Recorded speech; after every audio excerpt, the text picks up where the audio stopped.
Good morning, everyone. We'll be starting in a few minutes. And so while we wait, we encourage you to write into the chat and let us know where you're viewing from today. Wow, Cameroon. Welcome. Very cool. Thailand. Hello. How's everything in Thailand?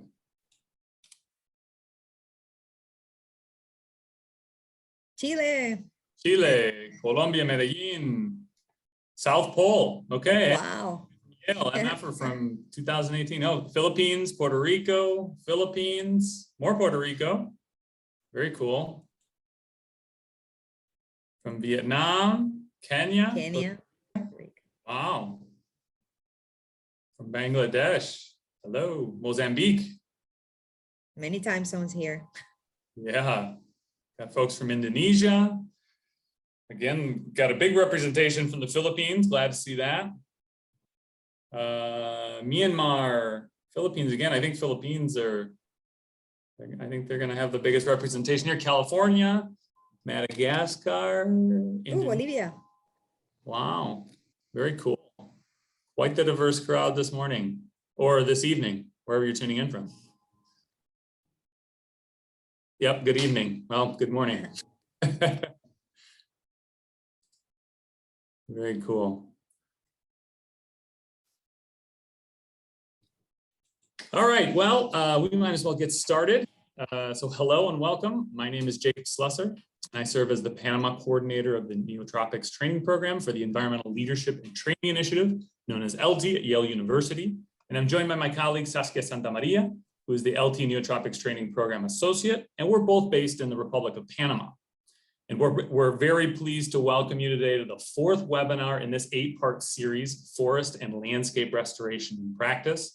And through this series, we're celebrating the experiences and perspectives of alumni, ELTI alumni from ELTI's 15 years of capacity development and training. And for those of you who aren't familiar with ELTI, ELTI is an initiative of Yale University's School of the Environment, which receives generous support from Arcadia, a charitable foundation of Elizabeth Rousing and Peter Baldwin. And we're a global team of individuals and partner institutions who work to train and support people from all sectors and backgrounds to restore and conserve tropical forest landscapes using strategies that support both biodiversity and livelihoods. So today's webinar looks at working across sectors and stakeholders in Panama. And we're pleased to be joined by 2 ELTI alumni, José de Jesús Vargas, Principal Investigator of the Peregrine Fund in Panama and Director of the Fundación Rapaces y Bosques de Panama, and Samuel Valdés, President of the Network of Private Nature Reserves of Panama, and founder of the Panamanian Society of Biology. So welcome you two. Both are alumni of our Neotropics training program from 2017, and we hope their presentations can really provide ideas and inspiration for forest and landscape restoration. So just to add here about some of the dynamics for today. So to avoid issues with connectivity and to provide access to subtitles, Jose and Samuel have kindly pre-recorded their presentations. So we'll listen to each of the presentations and then have a chance for a short discussion afterwards with some question and answer. And just, you know, this session is being recorded and will be sent out by email in the next few days, as well as posted to ELTI's YouTube channel. And so if you have any questions, please write them into the Q&A feature, and we'll get to them after the presentations have concluded. And also feel free to keep an eye on the chat where Saskia and I will be posting relevant links and resources. Okay, so with no further ado, we'll start with José de Jesús Vargas González. José is a Panamanian biologist, specialist in wildlife management, environmental education, and higher education, with an emphasis on research. And he specializes in conservation, project design, environmental education, training of local personnel, establishing cooperative relationships with indigenous organizations, conciliation of conflicts, project management and planning, and database design. So he comes with a full toolkit today. So today, Jose is going to share with us his experience working with the Embera-Wunan indigenous groups of Panama, restoring and conserving tropical forests, and in particular, conservation of the harpy eagle. So thank you very much, Jose. Hi, my name is José Jesús Vargas González. I am Panamanian biologist, and I have 21 years working with the Peregrine Fund in the Harp-Eagle and Darien Conservation Project. In that project, we use the Harp-Eagle as ambassador for conservation, mainly for conservation of the forest and also to get or develop sustainable activities with the local communities. I am an alumnus of Yale-ELTI in the course of forest restoration in 2016. Why is important Darien? Darien is the home of different species as well of different culture and tradition from the local people that inhabit that great forest in what is in the border with the Colombian Republic. People from different ethnic groups, like the Emberan people that birthplace in that region, they use mainly the forest and also the wildlife to live. The Afrontian people, descendant, who are beautiful, have really beautiful tradition, and they mainly live around the coast in Darien, and the campesinos group, which they are migrant from the other province of Panama. They have a strong tradition, mainly use the land for cultivate and also for raising cows, and they make a really huge impact in the forest cover in Darien. Darien is the home of many species of animal and also plant, from a small insect to large animal like the picture I'm used to in that, like the jaguar I'm using in that picture. Darien have a considerable number of endemic species. Today, Darien is still offering new species for the science. Different species like the raptor that you saw that picture, the hummingbird, and also the toucan are inhabiting the forest in Darien. Darien also is the home of the largest harp-eagle population in Central America. That is why we use that species as ambassador for conservation. As ambassador for conservation, the biodiversity, and also for conservation, the culture and tradition of the local people, in a strong cooperation with them, in a strong cooperation with the indigenous, Emberá and Guaraná people. But sadly, Darien is also an area that has, from the past to the present, a huge impact in the forest. Day over day, the forest is changing in different places in Darien, are destroyed by the local people, by the campesinos, and also from the native people, because they use in a sustainable way, they use the land or the forest to grow or cultivate and grow cows. But that's not mean that to grow cow is bad. It's needed, but they need to integrate tradition, cultural methodology with science methodology in order to improve and get better income from that activities. So that's something that we are trying to do with the local communities in order to improve the activities that they conduct to live and improve the economic of the families. Or another problem is the hunting, illegal hunting. We have some solution. We are practicing some solution with the local people in order to reduce that also. So we are working with two threats objective, like the harp-eagle, which is an endangered species, and also the forest in Darien is threatened. So we are working with two important parts of the biodiversity in that area. We work in the Pacific region of the province of Darien, mainly where the pink dots are in that picture. We work together in close cooperation with the local communities in Verán, and also with the campesinos, and also with the Afrontian descendant people, What we are doing to stop the threat that the harpigal and also the biodiversity is facing in Darien. We work in 4 components. Research, to answer basic questions to obtain scientific elements to support conservation and management action. The second component is environmental education. In that action, we transform the acquired scientific knowledge into an understandable language in order that the local people understand better why it's important conserving, why conservation is important for them and also for the wildlife. We carry out this action for the general population, from children to adults. The third component is increase local capacity, and the fourth component is develop sustainable activities, which means to get in place to do the dream that the local people has in order to get better incomes for their families. Our approach is the bottom up, mainly the bottom up.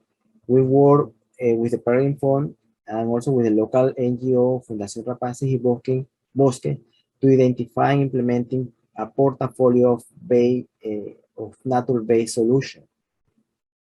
We want to create a network of community-based organization. As you see that picture, every dots means like one community with different conservation or sustainable action that help the local economy and also help to conserve the harpigal and the forest around those communities. To conduct that, we need to get partnered with different NGOs, different entities, and different governmental authorities to be success. From the last 4 or 5 years, we are working together with Yale-ELTI to train local indigenous communities in agroforestry and forest restoration. Our outcomes during our work in Darien is, in research, we increase the number of harpigal pairs from 3 or 4 nests that we have recorded in 2000 to 45 harpigal pairs, which is the largest harpigal population in Mesoamerica or Central America. There is, when we localize one nest, we conduct ongoing monitoring. Each quarter during the years, we are visiting the nest to know the breeding status and also to identify threats that could affect the breeding behavior, and also to mitigate that threat and if that is possible. With the information that we collect, we understand that one harpigal needs from 16 to 23 kilometers square. Like this is the home range that one pair of harpigal need to breed. And that's very important information because we can extrapolate that information to know more areas where the harpigal can to estimate the population status of the harpigal in another areas in Panama. We identify that 45% of the mortality is because human cause, and 55% is because natural causes. That's very important information from the ecology of the harpigal to better understand the requirement and also to better understand or apply a solution to manage better the population. We training over 80 local technicians during our work in Darien. We create a link between people and nature, and over 60 schools were reached by our project, and over 100,000 people was involved in our education activities during the last 21 years. For the mean and long-term threats, we are working together with the Environmental Leadership Initiative to create local people to train local people in agroforestry and forest restoration. understand local people needs and identify nature-based projects that they could implement in the long term to improve the local economy. It's very important. We cannot apply projects that they do not accept, that they don't know how to do. So we need to understand better what they want to do and then work in that. And get do a synergy between science and traditional knowledge to better apply that project. Create an opportunity for inclusion of women and young to become part of the environmental solution is another very important part that we are doing with our partner, ELTI, in the end. Involve women because they are the stronger part of the society. Society in the local community is very important. They work from the activities in their home. They work in the field with the husband, and also they work with the children in different things like education and other activities. So they are very important part in that process, and they need to be more involved. Work with people that enjoy what they are doing. That's very important part. When they are happy doing the activities, like in that picture, you can show the people. You can see the people in Playa Muerto working their nursery tree and work very happiness. That's something that make also us happy because we know that they are doing something good for them. During the last 4 years, we increased the number of community involving or participating from 2 to 4. Also, the involvement families that get benefit from 12 to 24. The number of hectares, the hectares that is in the reforestation with coffee and native tree increment from 24 to over 50 hectares. And we are working also in home and garden. Offered hope for something better and productive is in this uncertain time. When I say that is because the COVID pandemic is so important for the community and so important in that moment where the economy and also the health problem is in those communities. Support the nutrition and economy of the member of 24 family by improving their farm. That's something that we are working with them. We create those home garden to increase the diversity of the food production, like different vegetables, plantain, as you see in that picture. Work in supporting the nutrition and the economy of 24 families by raising chick and pigs that help for the nutrition and the economy, and also help to reduce the hunting and deforestation in their land.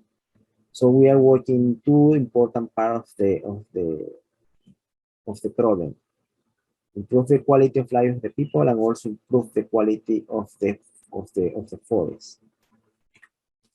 Work with the family. 24 families are working in shade coffee plantation and reforestation. This is a long-term project that is going to give to the families benefit by sell the coffee and each year and get revenue from that and help the economy. That also help other needs that the family has.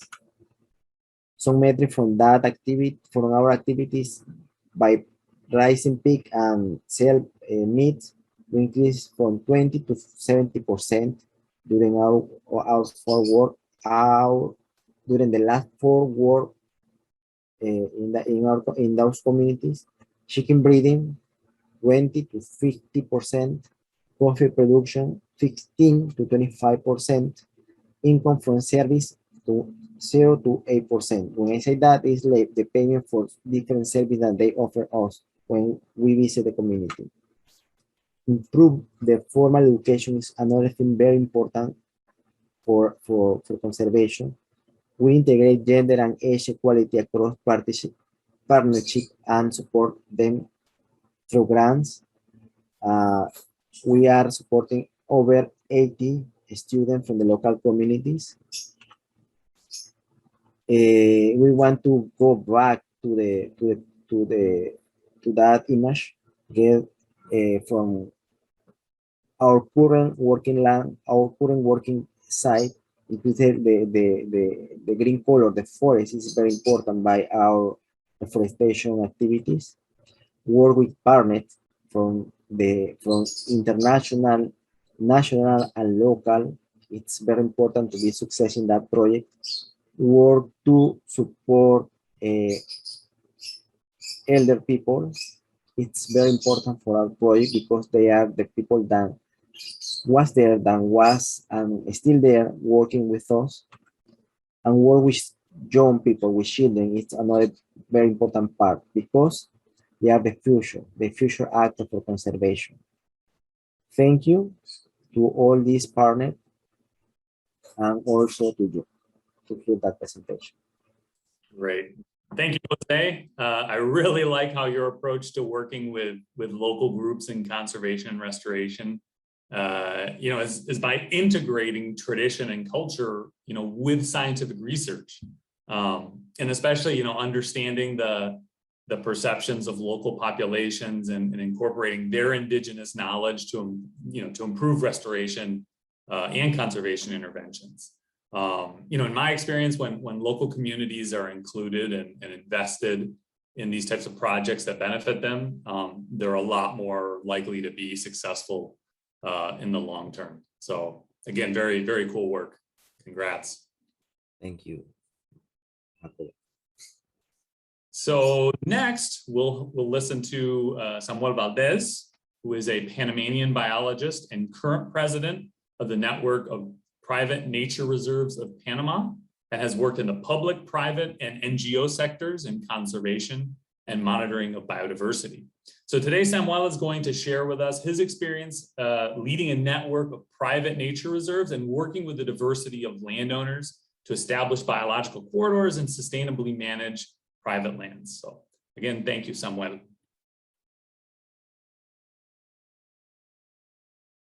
Hello all, my name is Samuel Valdés. I'm a biologist. I'm actually the former president of the Private Protected Areas Association of Panama. And also I'm here to tell a history about what does this Natural Protected Areas, Private Protected Areas Association in Panama, and how the Yale-ELTI experience helped me to enhance and make a few things in the area of conservation of private protected lands. Well, this history starts in 1995. This year, a few friends decide to get together and create an organization to protect privately protected areas with forest. After a few years, they decide to create a formal association with all the requirements to be created in Panama as a legal association. And they create the Association for Panamanian Protected Areas, Private Protected Areas. But this happened in 1999. 20 years later, they evolved as an organization and we're no more a few friends. Now it's about 40 different personal organizations that owns lands with forests that get together and try to make it bigger, this organization, and to increase their land cover of privately protected areas in Panama. In this year, I become part of the association and start to work in how to strengthen the association. And we develop 6 lines of work. The first one is how to strengthen the institution, the organization itself, how to create a better organization to have to communicate what we do, how we do this private land conservation, how to preserve biodiversity, what we can do to enhance, to protect better the biodiversity areas or key biodiversity areas in Panama, how to promote and communicate what we do, and how to get incidents, how to push some pressure on public policy related with environmental issues. Additionally, we have to look forward for finance for how to fund this organization and this initiative. And finally, how to develop in a sustainable way, the properties that has forests in their limits. At the same time that this was happening, a group of scientists, of which I become part, which initiate a process to evaluate this situation. Of course, that Panama is happened to work as a bridge for fauna, for animal from South and North America. And the actual knowledge say that fauna from South America migrate to North America and vice versa from North America to South America through the Panama, to Panama Isthmus. Panama is a very narrow strip of land between two big land masses. This happened many millions of years ago, but what happened now? Panama has developed, Panama has a Panama Canal in this area. And we try to evaluate the effectiveness of Panama as an intercontinental land bridge for large mammals in the present. What's happening now with the development of the Panama Canal and the cities and human population that occurs, that occupies this area. And happens that we identify a gap of connectivity between the forest at the west side of Panama, close to the border to Colombia, and the land and forest that occurs at the east side of Panama, the west side of Panama, close to Costa Rica, to the Costa Rican border. And just in the middle, there is the Panama City is located here, and there is a Panama Canal, and all the pressure for lands, for agriculture and pasture is located here in this area, and this creates a gap of connectivity for big mammals like jaguars and tigers. Next year, this same group of scientists try to identify restoration, prioritize where to is necessary more connectivity and how to restore it. And this, the name of the paper says, toward the restoration of the Mesoamerican biological corridor for large mammals and mammals. So what we do is to simulate a connectivity areas to fill the gap between these areas that I mentioned it before. So these were created the maps that propose biological corridors to recuperate the connectivity. Well, and what is the role of the private protected areas in this situation? Well, this is an example of what we do. This is a satellite land image of Villa Tavida. It's a private protected area located in Panama, in the center of Panama. And this is an image from 2001. And as you can see, there is a pasture here, pasture lands here. This is a 60 hectares property. And this year, the owner start to recuperate, to restore this area, these lands. In 2015, we can see a natural process of restoration in this land. And start to take advantage of the ecological service that offer this new restored area with forests, because as by ecotourism were very this area is very interesting for ecotourism, especially for birds area. And happens that with the restoration appears an opportunity to use this land as a ecology. And this is how looks last year. The Villa Távida has fully restored the forest. There is no more pasture lands. And the owner now take advantage of this situation and have a very fancy ecology in this area. And it also has benefits for the community. So it's not only the benefits of the restoration, not gets only into the owner of the land, also permeates to the community. Later, we start a project that tried to identify biological corridors. And what we do is create a maps with the zonification of the land. This is the same example before Villa Távida.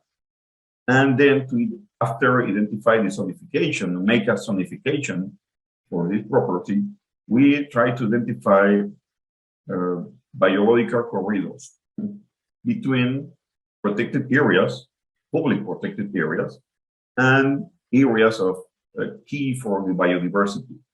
So we propose this corridor. And now the idea is to create new private protected areas in this area, in this zone, to create stepstones for biodiversity between these areas and protected, natural protected areas. Actually, we are about 50 different owners of lands that voluntarily protect the forest.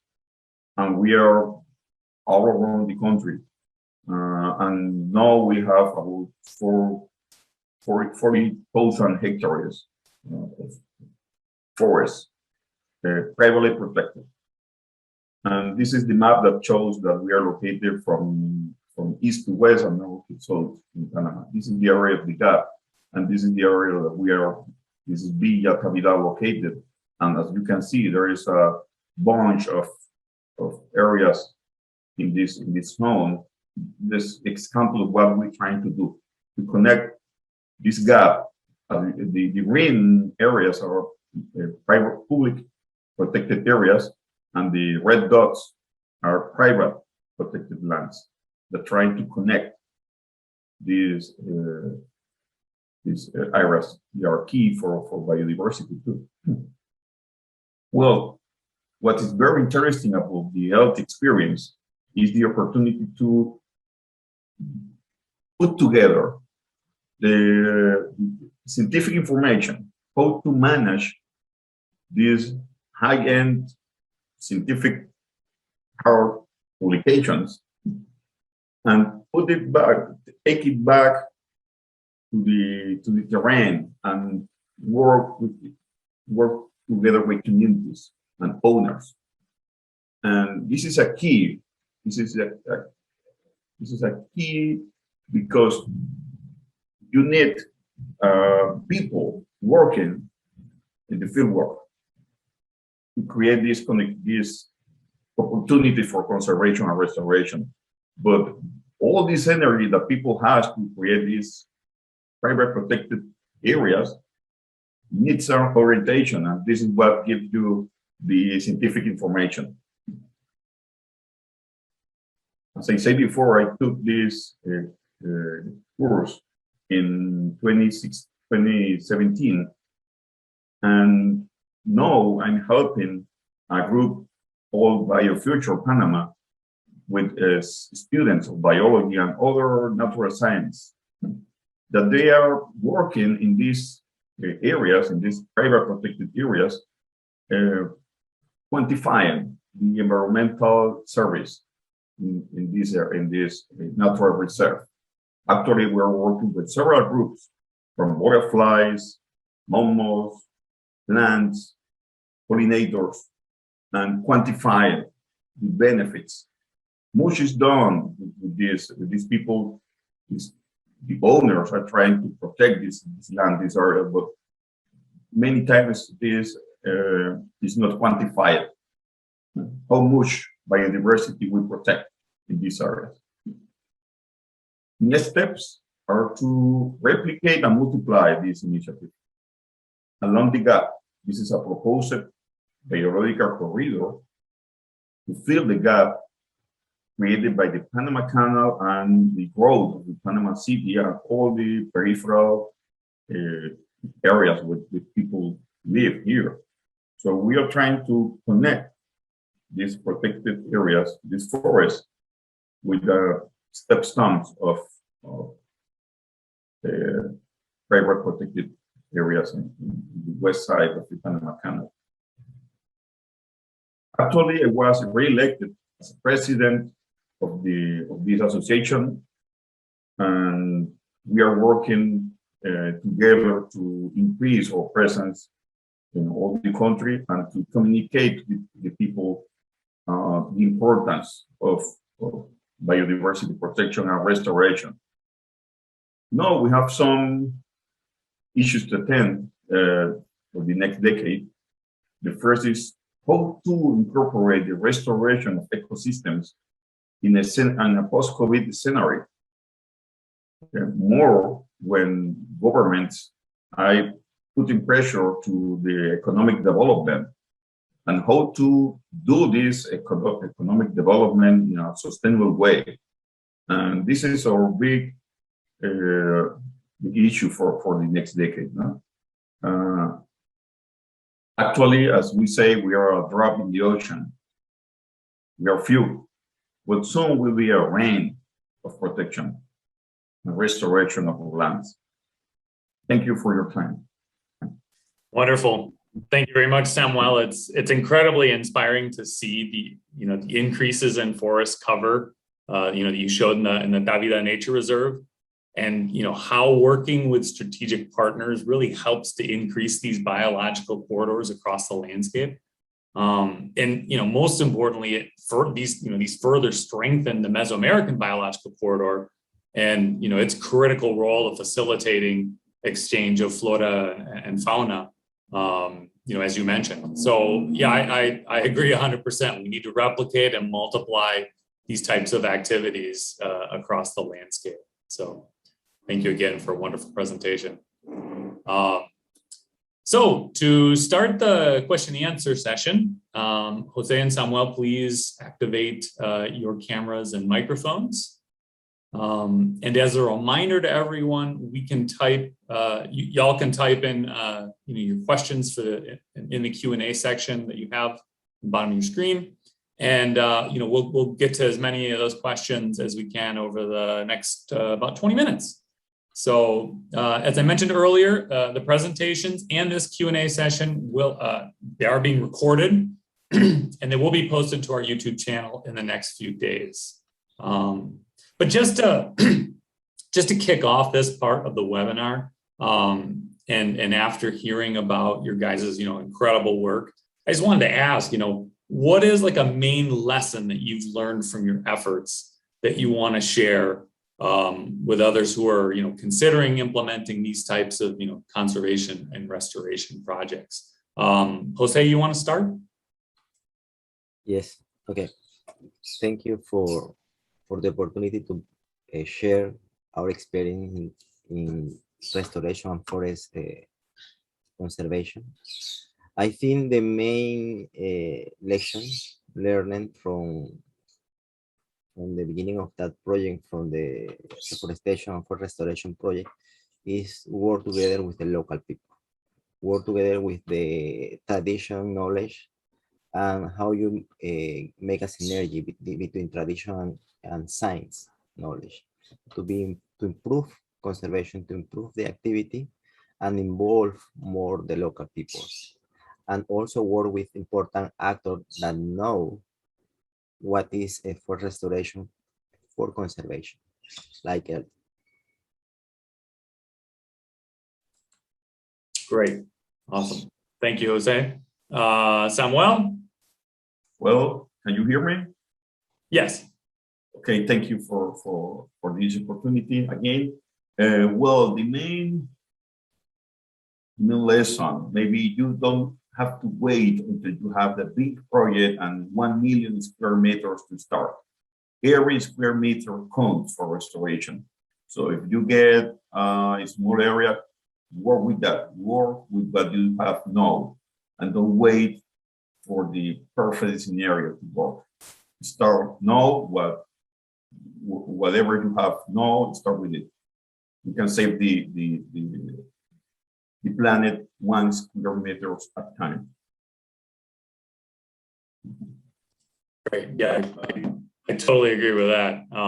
And it's, it was really interesting to see, because oftentimes we talk about, these large global initiatives to plant trees. And, during your presentation, you're talking about how the owners, facilitate a lot of natural regeneration, which is a lot more cost effective. It's something, that ended up working in this landscape.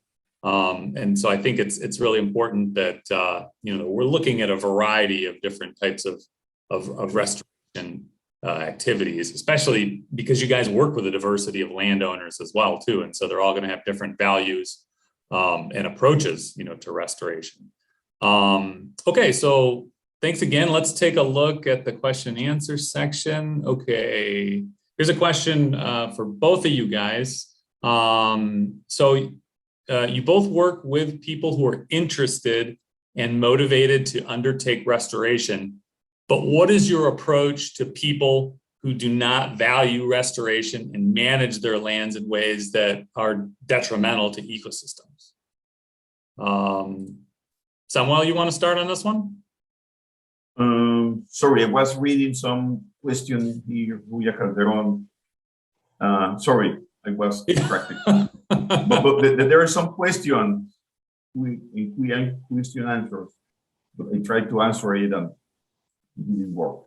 No worries, sorry. we will be monitoring. Yeah, we'll get to those in just a sec. Yeah.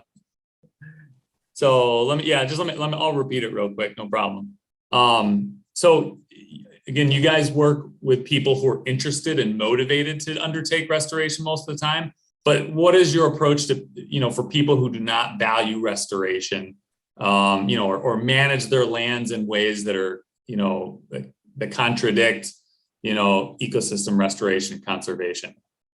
Look, we learned that envy is powerful. If you work with the neighbors, is there someone that don't want to work in conservation? Start with the neighbor. And when people say how well are doing or how good are doing the people around there, this pressure works. So we start doing some restoration in an area, and there is an old man that say, no, I don't want this. Is not necessary. Do this or restoration. But we start with the neighbors in the neighborhood. And a few months later, they come to us asking for, oh, I see what you do with the neighbor. I want to do that again. We want to do that too. How can I start? Oh, well, put an example in the area. And people were, by curiosity, start to question, oh, what is happening here? So don't push pressure on people that don't want to. Just show very close to them what's the benefits and the opportunities that they are missing with the decision. So they, by their own, will come and start working with you.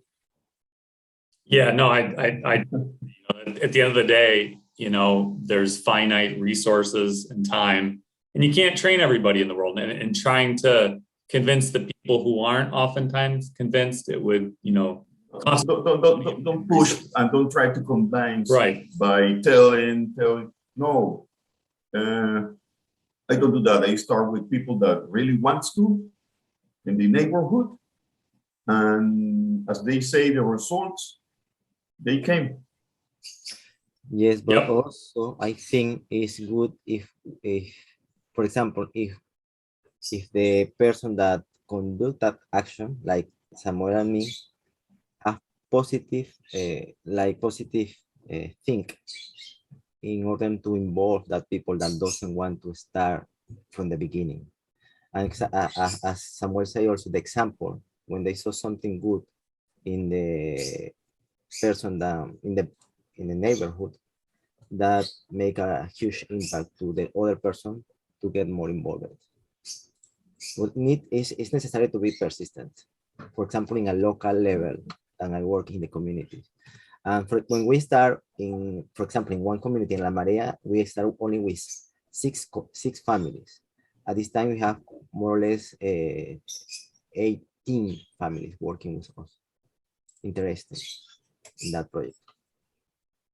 Yeah, and there's, I mean, both of you guys have touched on this, but the role of, community promoters or this, farmer to farmer or campesino to campesino, this exchange of information is incredibly powerful. And there's a ton of literature, scientific literature that has shown, how effective this type of, learning can be. It doesn't always have to come from the top down.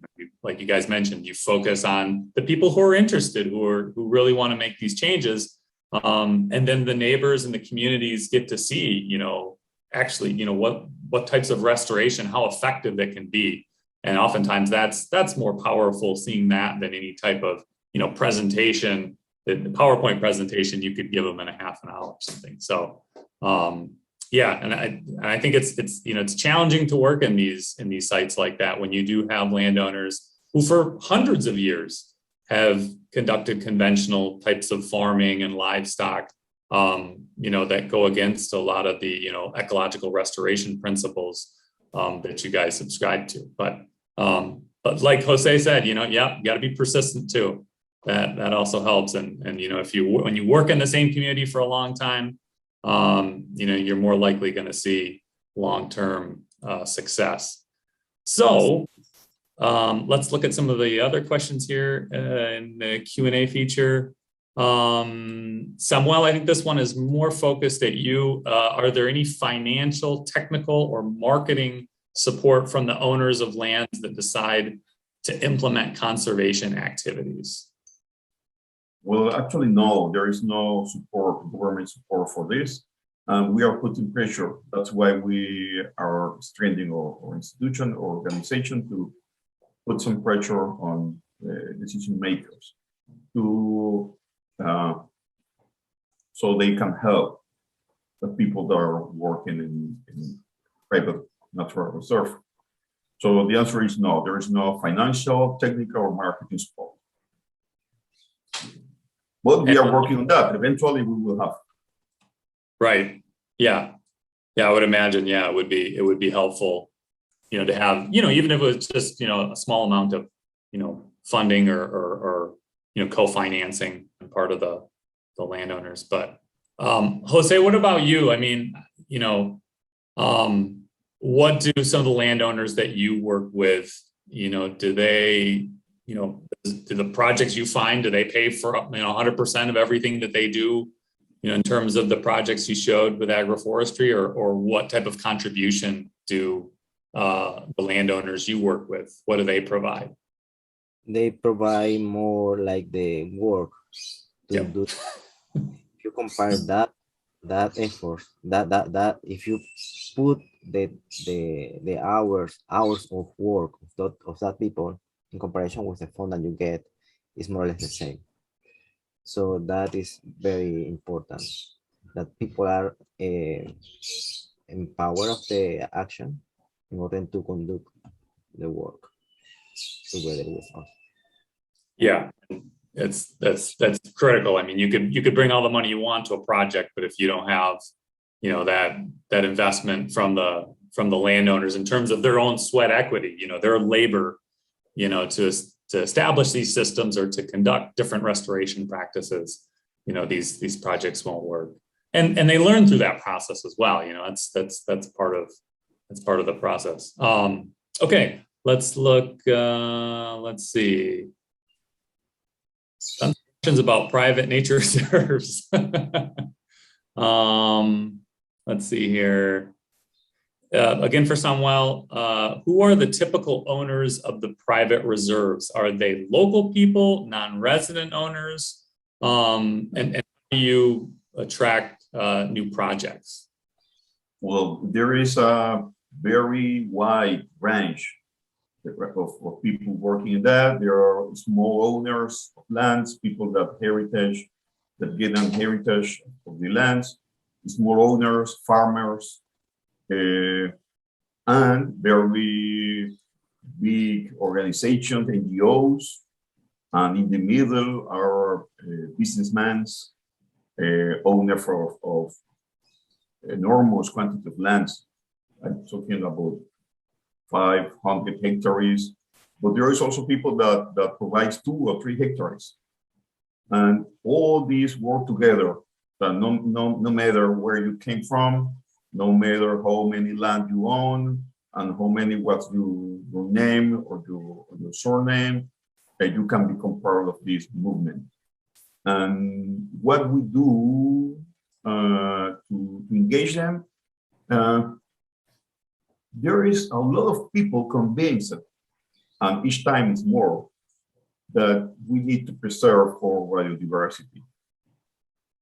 And what we do is put it together, put these people together. There is a lot of initiative, private initiative, people that profoundly believe that they have to give some area for the nature. Even if they have pasture lands or agricultural lands, they preserve a small area for the water, for maybe not conscious, it's a not conscious decision, is put part of the lands for the nature. And we put it together and help them to manage this area and how to identify the benefits of this protection. Yeah, and I think a lot of times for landowners that's often challenging because any small area they take out of agricultural production is often considered a loss, right? Because it's not producing it. Yes, but some of them realize and getting knowledge that protecting these areas, they protect the water for their cultivars, for the plants, for the pasture, for the animals. So there are in some areas, there are people that really understand the role, the function of the forest. Mm-hmm. And we help them, we put it together. And that's the way we are growing. It's a very organic growing, as there is no money or benefits to become part of the association. You do it by self-conviction of what we are doing is the right thing. Yeah, I agree. I think that's key. These grassroots types of change that really are going to stand the test of time because people really understand what is the value of conserving ecosystem services in terms of not only things you just mentioned like sustaining production, but also as your presentation, Panama Canal. What does that run on? It's on fresh water. This is water, but also some of them start to perceive the benefits of the protection, not only in ecosystem service, but people, tourists, get to the area and want to visit. Imagine that you have an island of forest in the middle of nowhere pastures and grasslands, and there is a spot of forest. People, tourists, feel attracted. Oh, there is a small forest. Let's to see what birds are there, and they start to perceive attention, and this attention is a very positive force, and they feel people get interested in these areas, and there are several examples of things that are happening in that way. People preserving and then receiving a benefit for this. And go ahead. I noticed a question for Jose, so I was gonna read it, but go ahead. Go ahead, Saskia. Yeah, go ahead. Okay, so for Jose, we have a question. It says, how would you enlarge or scale your project? By additional standalone projects, or can you enlarge this existing project? And also I wanted to go add, because another kind of question that was around was you work with different groups. You work with indigenous, Afro-Caribbean and Antillians, and also campesinos. So what things in common have you found working with these three groups? For the first question, we start to work in two communities, and we are looking for financial to expand our project from like a small project to like a large project. But also we are creating local organization in order to they continue the project, their project in their community, getting funds directly to them to create sustainability in their action. In that way, we can go to another communities and create and initiate the project in those communities.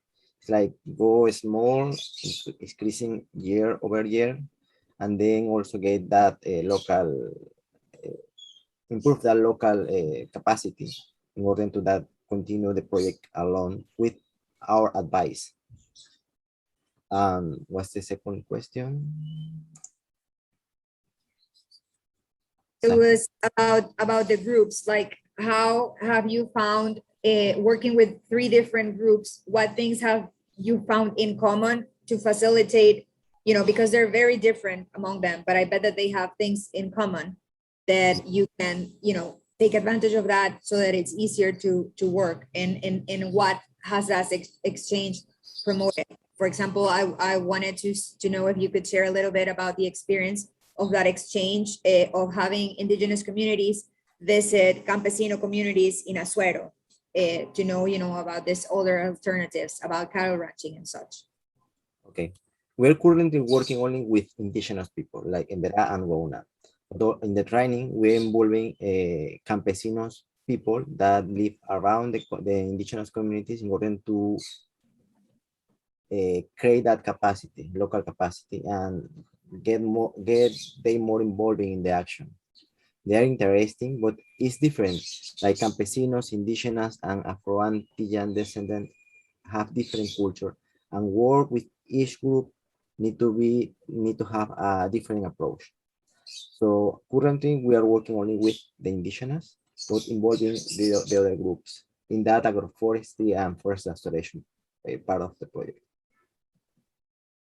Yeah, I think these types of exchanges are critically important. I mean, they you know, to learn, especially between the Latino cattle ranchers and the indigenous people of Darien. Like I think in the past, there's always been these sort of conflicts in terms of land use.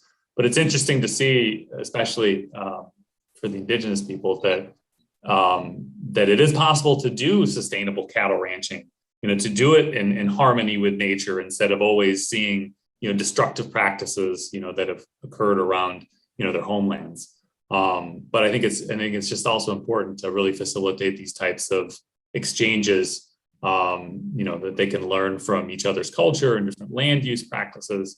You know, I think there's a lot of benefit to that, because when we don't do those types of, you know, exchanges, sometimes, you know, sometimes these groups harbor, you know, conflicts against each other. So yeah, that's a really cool part of the project.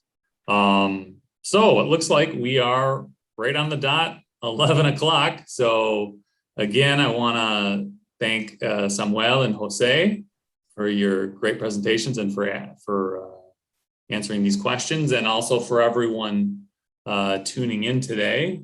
So let me share my screen again. And again, it's, you know, for Jose and Samuel, it's incredibly inspiring to see what you guys have done, you know, since you took that LT course back in 2017. And, you know, we're really excited for what y'all are going to do in the future. So again, it was a, you know, real pleasure to have you, and congratulations. So then just as we wrap up, I just want to share some upcoming opportunities that could be of interest to everyone that's participating today. So first, if you want to learn more about LT's work, take a look at our website right here, www.yale.edu. And if you go to the events page, you'll see that we have many upcoming opportunities, including courses and other webinars. So feel free to go and check those out.